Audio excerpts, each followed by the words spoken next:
Chapter 4. Why the kingdom of Darius, conquered by Alexander, did not rebel against the successors of Alexander at his death. Considering the difficulties which men have had to hold to a newly acquired state, some might wonder how, seeing that Alexander the Great became the master of Asia in a few years and died whilst it was scarcely settled, whence it might appear reasonable that the whole empire would have rebelled. Nevertheless, his successors maintained themselves and had to meet no other difficulty than that which arose among themselves from their own ambitions. I answer that the principalities of which one has recorded are found to be governed in two different ways, either by a prince with a body of servants who assist him to govern the kingdom as ministers by his favor and permission, or by a prince and barons who hold that dignity by antiquity of blood and not by the grace of the prince. Such barons have states and their own subjects who recognize them as lords and hold them in natural affection. Those states that are governed by a prince and his servants hold their prince in more consideration, because in all the country there is no one who is recognized as superior to him. And if they yield obedience to another, they do it as to a minister and official, and they do not bear him any particular affection. The examples of these two governments is our time are the Turk and the King of France. The entire monarchy of the Turk is governed by one lord, and the others are his servants. And dividing his kingdom into sanjaks, he sends them different administrators and shifts and changes them as he chooses. But the King of France is placed in the midst of an ancient body of lords, acknowledged by their own subjects and beloved by them. They have their own prerogatives, nor can the king take these away except at his peril. Therefore, he who considers both of these states will recognize great difficulties in seizing the state of the Turk, but once it is conquered, great ease in holding it. The cause of the difficulties in seizing the kingdom of the Turk are that the usurper cannot be called in by the prince of the kingdom, nor can he hope to be assisted in his designs by the revolt of those whom the Lord has around him. This arises from the reasons given above, for his ministers, being all slaves and bondmen, can only be corrupted with great difficulty, and one can expect little advantage from them when they have been corrupted, as they cannot carry the people with them for the reasons assigned. Hence, he who attacks the Turks must bear in mind that he will find him united, and he will have to rely more on his own strength than on the revolt of others. But if once the Turk has been conquered and routed in the field in such a way that he cannot replace his armies, there is nothing to fear but the family of this prince, and this being exterminated, there remains no one to fear. The others, having no credit with the people, and as the conqueror did not rely on them before his victory, so he ought not to fear them after it. The contrary happens in kingdoms governed like that of France, because one can easily enter there by gaining over some baron of the kingdom. For one always finds malcontents and such as desire a change. Such men, for the reasons given, can open the way into the state and render the victory easy. But if you wish to hold it afterwards, you meet with the infinite difficulties, both from those who have assisted you and from those who have crushed. Nor is it enough for you to have exterminated the family of the prince, because the lords that remain make themselves the heads, fresh movements against you. And as you are unable either to satisfy or exterminate them, that state is lost whatever tide brings the opportunity. Now, if you will consider what was the nature of the government of Darius, you will find it similar to the kingdom of the Turk, and therefore it was only necessary for Alexander first to overthrow him in the field, and then to take the country from him, after which victory, Darius being killed, the state remained secure to Alexander. For the above reasons, and if his successors had been united, they would have enjoyed it securely and at their ease, for there were no tumults raised in the kingdom except those they provoked themselves. But it is impossible to hold with such tranquility states constituted like that of France. Hence arose those frequent rebellions against the Romans in Spain, France, and Greece, owing to the many principalities there were in these states, of which, as long as the memory of them endured, the Romans always held an insecure possession. But with the power and long continuance of the empire, the memory of them passed away, and the Romans then became secure possessors. And when fighting afterwards amongst themselves, each one was able to attach to himself his own parts of the country. According to the authority he had assumed there, and the family of the former lord being exterminated, none other than the Romans were acknowledged. When these things are remembered, no one will marvel at the ease with which Alexander held the empire of Asia, or at the difficulties which others have had to keep in acquisition, such as Pyrrhus and many more. This is not occasioned by the little or abundance of ability in the conqueror, but by the want of uniformity in the subject state. Chapter 5.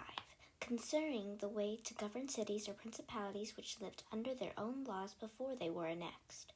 Whenever those states which have been acquired as stated have been accustomed to live under their own laws and in freedom, there are 3 courses for those who wish to hold them. The first is to ruin them. The next is to reside there in person. The third is to permit them to live under their own laws, drawing a tribute and establishing within it an oligarchy which will keep it friendly to you, because such a government, being created by the prince, knows that it cannot stand without his friendship and interest, and does its utmost to support him, and therefore he who would keep a city accustomed to freedom will hold it more easily by the means of its own citizens than in any other way. There are, for example, the Spartans and the Romans. The Spartans held Athens and Thebes, establishing there an oligarchy. Nevertheless, they lost them. The Romans, in order to hold Capua, Carthage, and Numantia, dismantled them and did not lose them. They wished to hold Greece as the Spartans held it, making it free and permitting its laws, and did not succeed. So to hold it, they were compelled to dismantle many cities in the country, for in truth there is no safe way to retain them otherwise than by ruining them. And he who becomes master of a city accustomed to freedom, and does not destroy it, may expect to be destroyed by it. For in rebellion it is always the watchword of liberty and its ancient privileges as a rallying point, which neither time nor benefits will ever cause it to forget. And whatever you may do or provide against, they never forget the name or their privileges unless they are disunited or dispersed. But at every chance they immediately rally to them, and as Pisa, after the 100 years she had been held in bondage by the Florentines. But when cities or countries are accustomed to live under a prince and his family is exterminated, they, being on the one hand accustomed to obey, and on the other hand not having the old prince, cannot agree in making one from amongst themselves, and they do not know how to govern themselves. For this reason they are very slow to take up arms, and a prince can gain them to himself and secure them much more easily. But in republics there is more fatality, greater hatred, and more desire for vengeance, which will never permit them to allow the memory of their former liberty to rest. So that the fastest way is to destroy them or to reside there.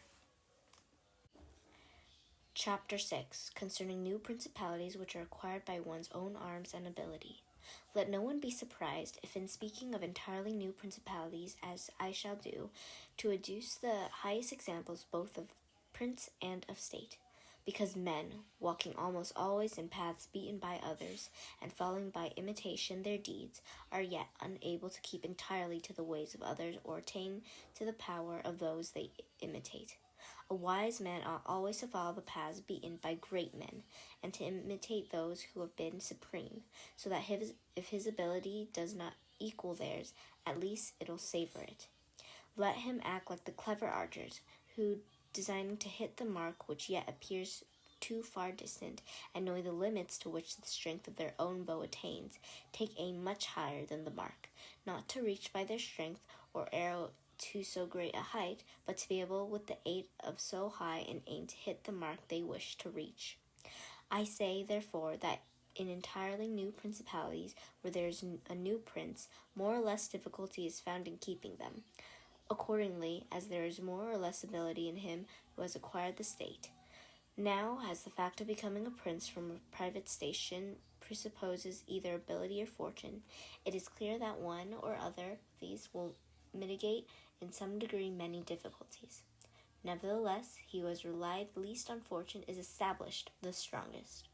Further, it facilitates matters when the prince, having no other state, is compelled to reside there in person.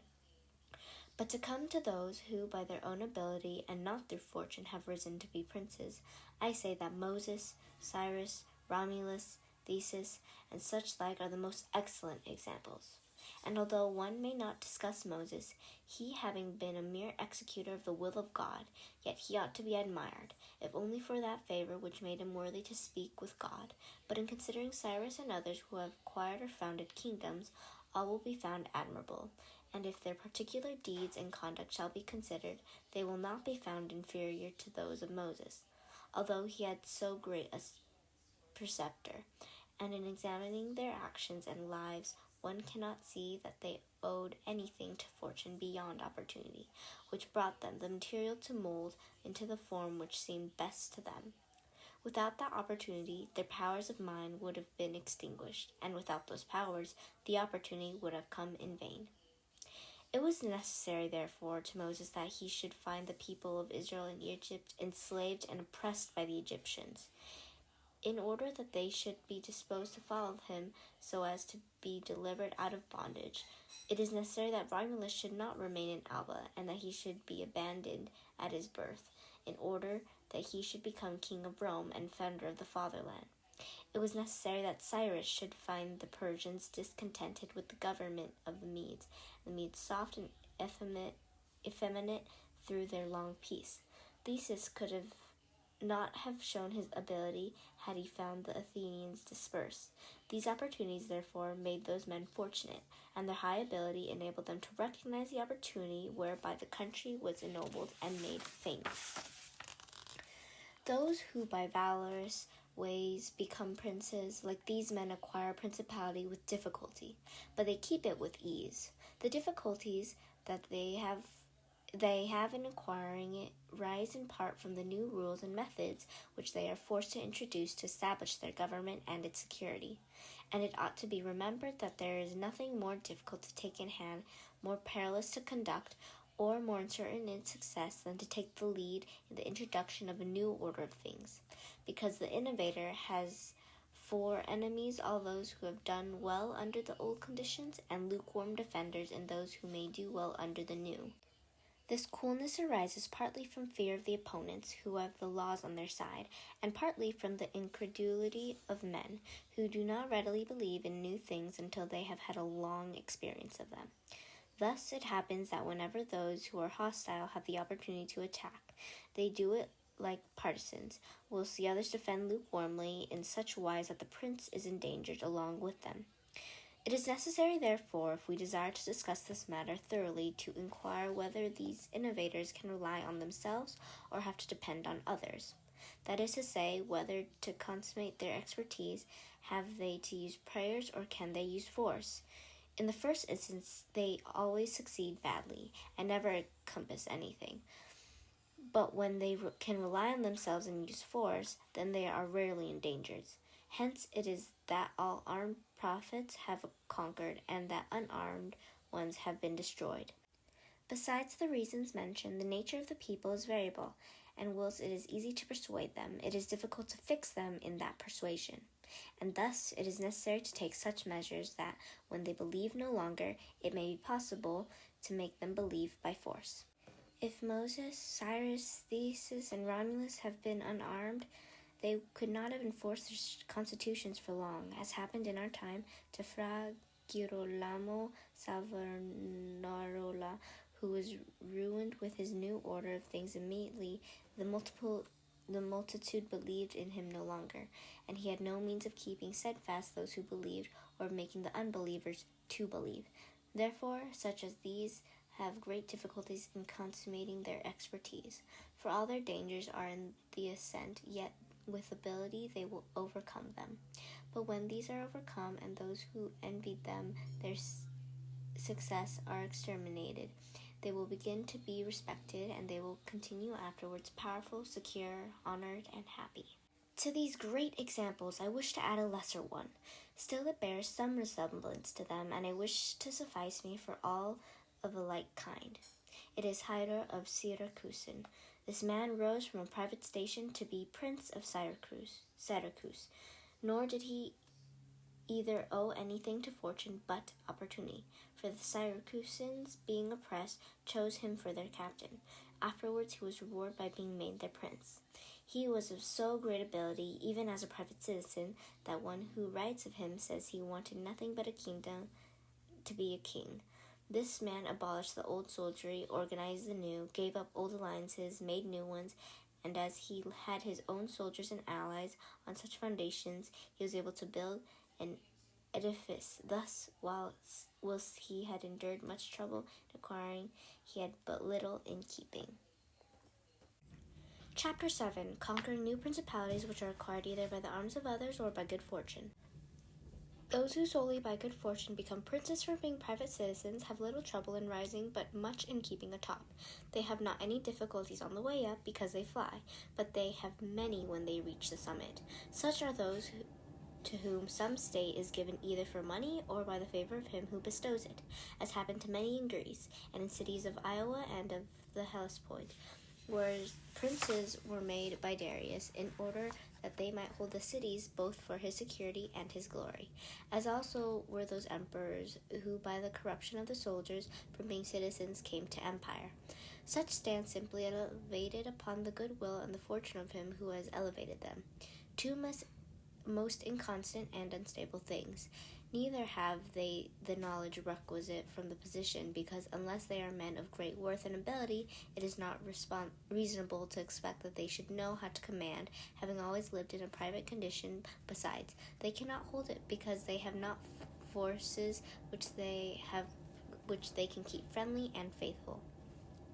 States that rise unexpectedly, then, like all other things in nature which are born and grow rapidly, cannot leave their foundations and correspondencies fixed in such a way that the first storm will not overthrow them, unless, as is said, those who unexpectedly become princes are men of such ability that they know they have to be prepared at once to hold that which fortune has thrown into their laps, and that those foundations which others have laid before they became princes, they must lay afterwards. Concerning these two methods of rising to be a prince by ability or fortune, I wish to adduce two examples within our own recollection, and these are Francisco Sforza and Caesar Borgia. Francisco, by proper means and with great ability, from being a private person, rose to be Duke of Milan, and that which he had acquired with 1,000 annexities he kept with little trouble.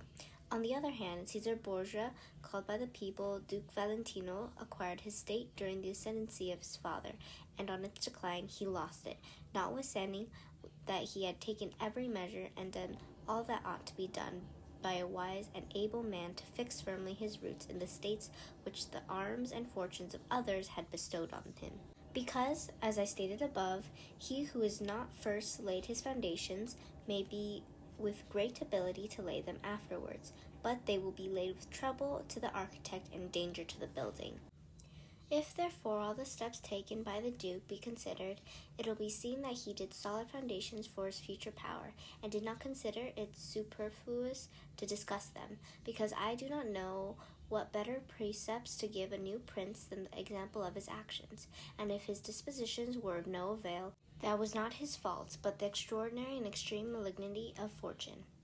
Alexander VI, in wishing to aggrandize the Duke, his son, had many immediate and prospective difficulties.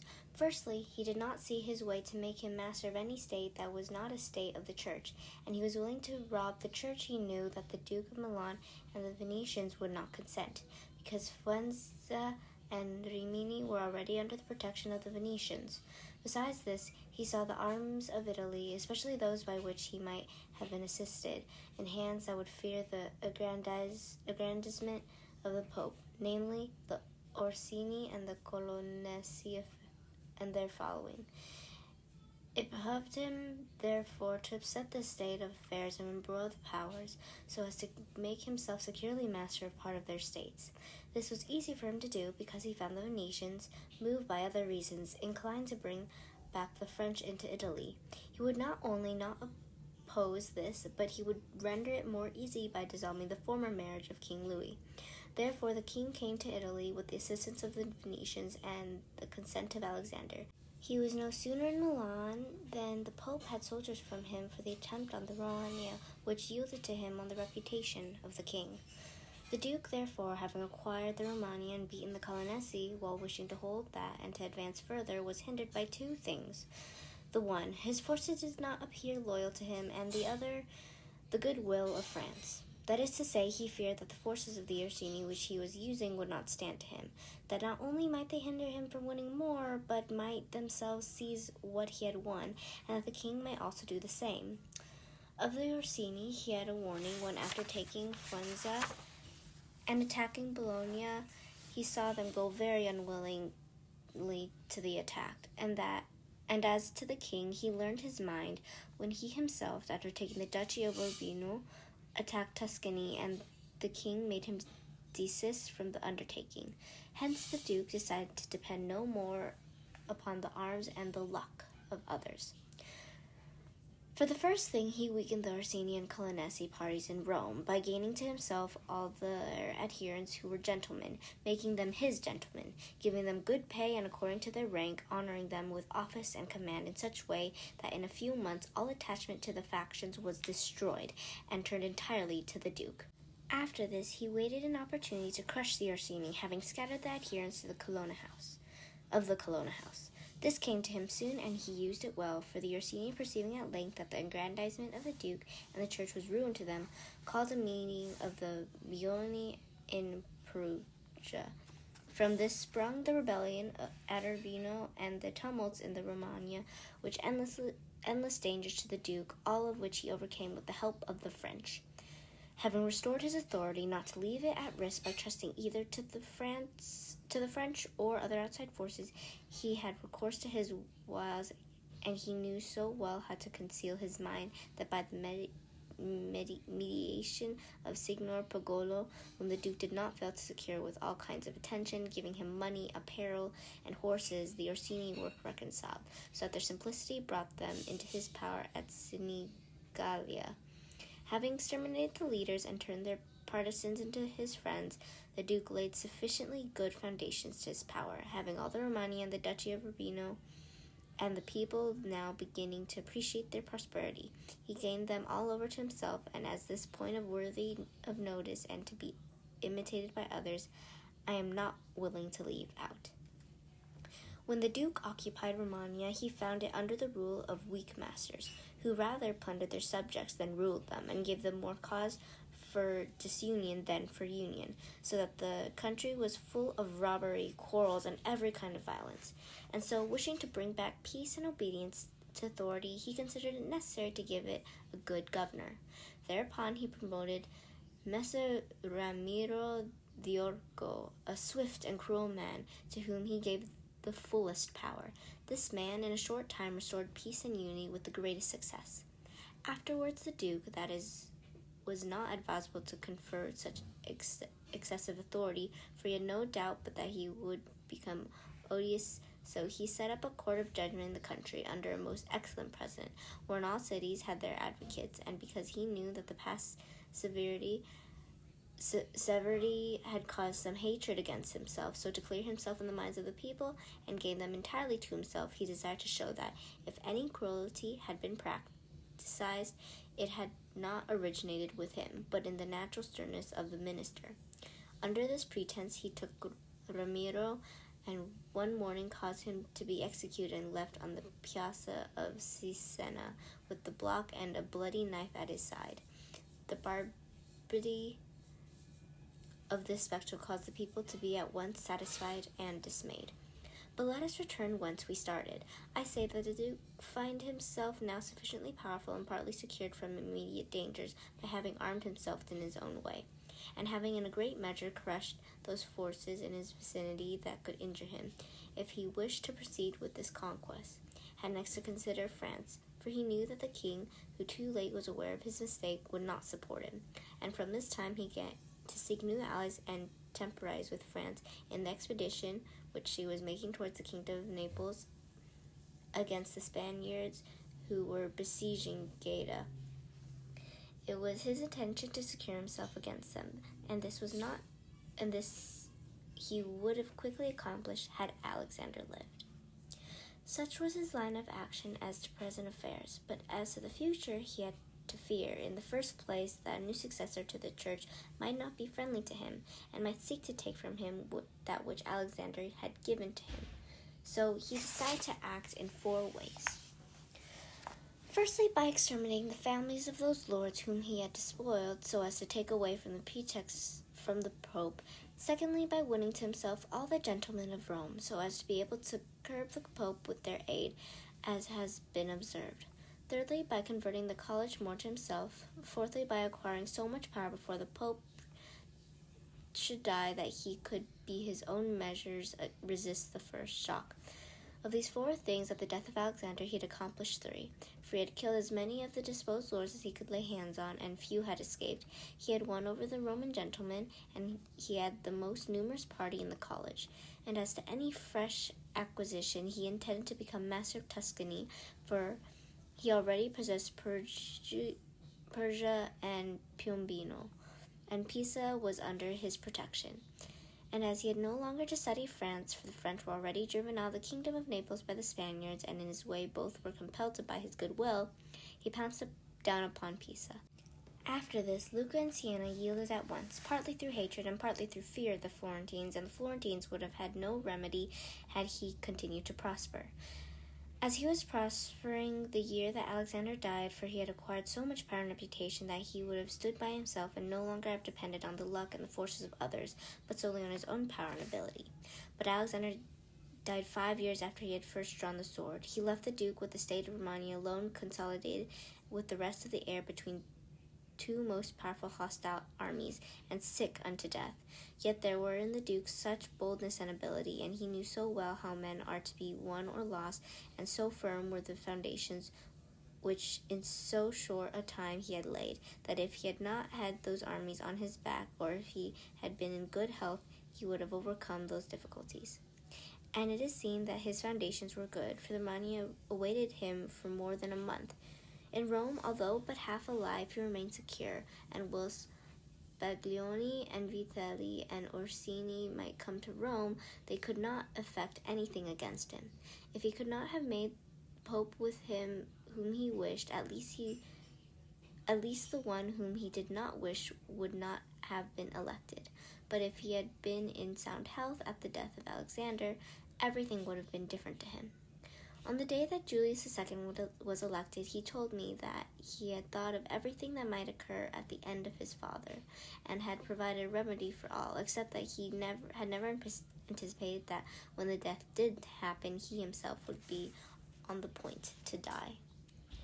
When all the actions of the Duke are recalled, I do not know how to blame him, but rather it appears, as I have said, that I ought to offer him for imitation for those who, by the fortune or the arms of others, are raised to government, because he, having a lofty spirit and far-reaching aims, could not have regulated his conduct otherwise, and only the shortness of the life of Alexander and his own sickness frustrated his designs.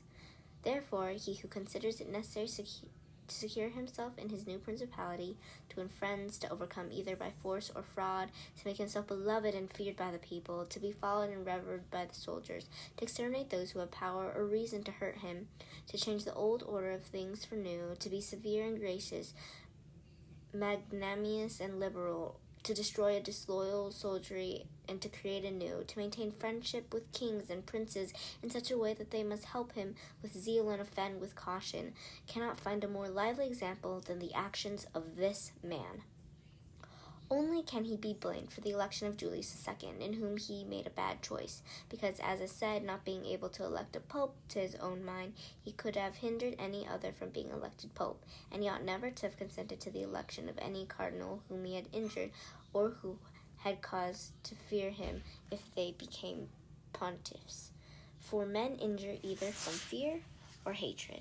Those whom he had injured, amongst others, were San Pietro ad Vincula, Colonna, San Giorgio, and Ascanio. Oh my. The rest, in becoming pope, had to fear him. Rome and the Spaniards accepted, the latter from their relationship and obligations, the former from his influence, the kingdom of France having relations with him. Therefore, above everything, the Duke ought ought to have created a Spaniard pope, and failing him, he ought to have consented to Raoul and not San Pietro ad Vincula. He who believes that new benefits will cause great personages to forget old injuries is deceived.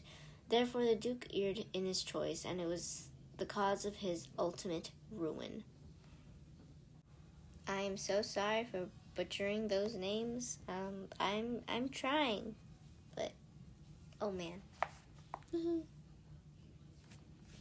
Chapter 8, concerning those who have attained a principality by wickedness. Although the prince may rise from a private station in two ways, neither of which can be entirely attributed to fortune or genius, yet it is manifest to me that I must not be silent on them.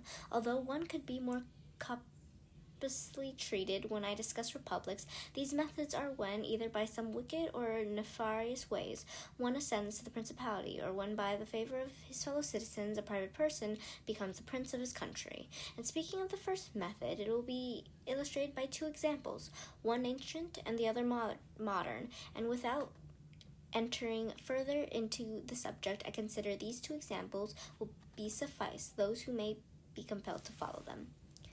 Agathocles the Sicilian became king of Syracuse not only from a private but from a low and abject position. This man, the son of a potter, through all the changes in his fortune, always led an infamous life. Nevertheless, he accompanied his infamies with so much ability of mind and body that, having devoted himself to the military profession, he rose through its ranks to be proprietor of Syracuse. Being established in that position, and having deliberately resolved to make himself prince and to seize by violence without obligation to others that which had been conceded to him by assent, he came to an understanding for this purpose with Amilcar the Carthaginian, who with his army was fighting in Sicily. One morning he assembled the people and the Senate of Syracuse as if he had to discuss with them things relating to the republic, and at a given signal the soldiers killed all the senators and richest of the people. These dead, he seized and held the princedom of that city without any civil commotion, and although he was twice routed by the Carthaginians and ultimately besieged, yet not only was he able to defend his city, but leaving part of his men for its defense with others, he attacked Africa, and in short time raised the siege of Syracuse.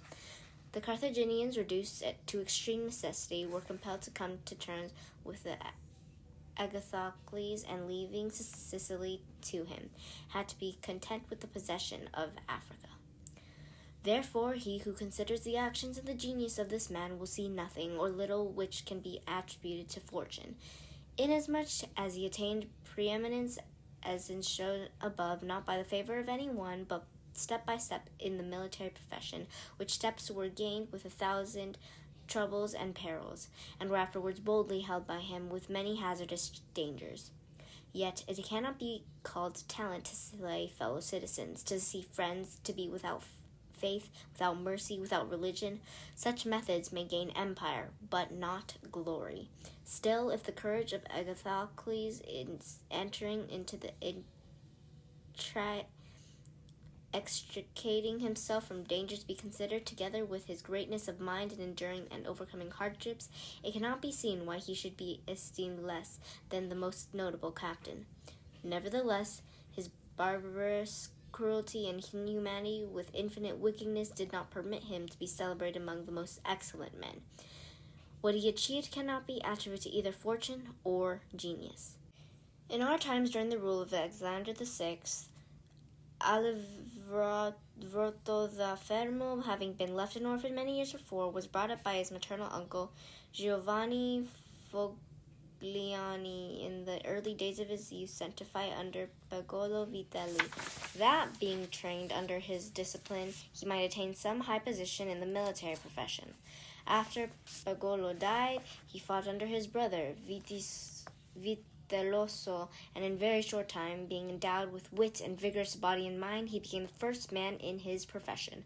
But it appearing a paltry thing to serve under others, he resolved, with the aid of some citizens of Fermo, to whom the slavery of the country was dearer than its liberty, and with the help of the Vitelleschi to siege Fermo, he wrote to Giovanni Fogliani that, having been away from home for many years, he wished to visit him and his city, and in some measure to look upon his patrimony, and although he had not labored to acquire anything except honor, yet order that the citizens should see that he had not spent his time in vain. He desired to come honorably, so would be accompanied by 100 horsemen, his friends and retainers, and he entreated Giovanni to arrange that he should be received honorably by the Fermians, all of which would be not only to his honor, but also to that of Giovanni himself, who had brought him up.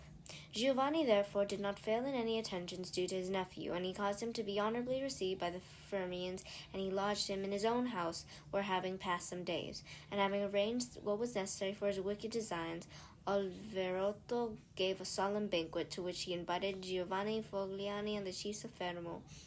When the viands and other entertainers that are usually in such banquets were finished, Oliverotto artfully began certain grave discourses, speaking of the greatness of Pope Alexander and his son Caesar, and of their enterprises, to which discourse Giovanni and others answered.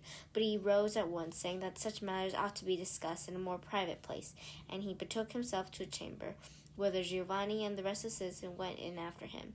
No sooner were they seated than soldiers issued from secret places and slaughtered Giovanni and the rest. After these murders, Alverotto, mounted on horseback, rode up and down town and besieged the chief magistrate in the palace, so that in fear of the people were forced to obey him and to form a government, of which he made himself the prince. He called all the malcontents who were able to injure him, and strengthened himself with new civil and military ordinances, in such a way that in the year during which he held the principality, not only was he secure in the city of Fermo, but he had become formidable to all his neighbors.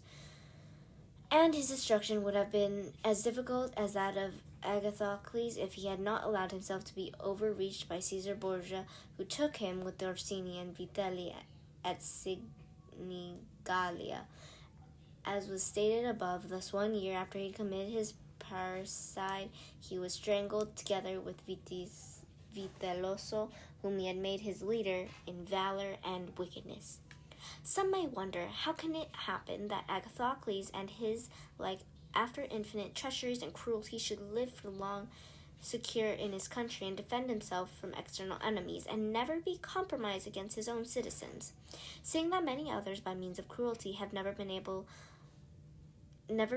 even in peaceful times to hold the state, still less in the doubtful times of war. I believe that this fellow, from severities being badly or properly used, those may be called properly used if of evil it is possible to speak well, that are applied at one blow and are necessary to one's security, and that are not persisted in afterwards unless they can be turned to advantage of the subjects. The badly employed are those which, notwithstanding they may be few in the commencement, multiply with time rather than decrease. Those who practice the first system are able, by aid of God or man, to mitigate in some degree their rule, as Agathocles did. It is impossible for those who follow the other to maintain themselves. Hence it is to be remarked that in seizing a state, the usurper ought to examine closely into all those injuries which it is necessary for him to inflict, and do them all at one stroke, so as to not have to repeat them daily, and thus by not unsettling men he will be able to reassure them, and win them to himself by benefits. He who does otherwise, either from timidity or evil advice, is always compelled to keep the knife in his hand. Neither can he rely on his subjects, nor can they attach themselves to him, owing to their continued and repeated wrongs. For injuries ought to be done all at one time, so that, being tasted less, they offend less. Benefits ought to be given little by little, so that the flavor of them may last longer. And above all things, a prince ought to live amongst his people in such a way that no unexpected circumstances, whether good or evil, shall make him change, because if the necessity for this comes in troubled times, you are too late for harsh measures, and mild ones will not help you, for they will be considered and forced from you, and no one will be under any obligation to you for them.